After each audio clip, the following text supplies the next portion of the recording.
Manipur khudol tamlakhiba National Sports University NSU Semgat Sagatpagi Thabak Henna Khumang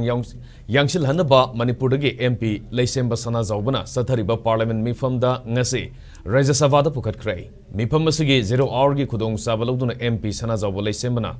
National Sports University Semgat Sagatpagi Thabak Henna Khumang Yangsilhan-Naba taksin kibani House da thamkiba mahaki warolda MP Maharaja Sanajaoba Leishemba hai Leibag asigi sana khonabagi lamda Manipur na lauriba thaudang amadi mai pakpasing adu sakangboina center na National Sports University asi malimgi thakta semgatnaba Manipur da khudol tawraki Sports University asi leibag asida asigumba makhalgi ahanba university oigadawri University asi semgatnaba kumjali singani tara National Sports University bill putoktuna kumjali singani tara nipanda parliament na bill asi pass tawki Adumainamak University asi Semgatnaba Manipur gi Imphal West District ki Kautrukta lam matik sana loksilabasu infrastructure amasung atai Semgat Sagatpagi Thabakti Khumang Sauction bangamdana leiri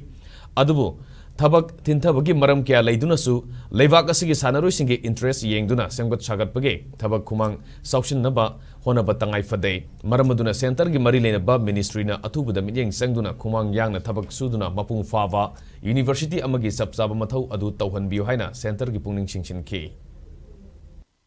After getting adequate lands for construction at Kautruk, a village in Imphal West District, Manipur, the progress of infrastructural construction and other related works are very slow. Sir, there may be many reasons for this delay, but it should be expedited at any cost in the interest of our sportspersons across the nation. So, I humbly urge the Union Government and the concerned ministry to expedite the ongoing infrastructural work of National Sports University so that it may be fully functional at the earliest.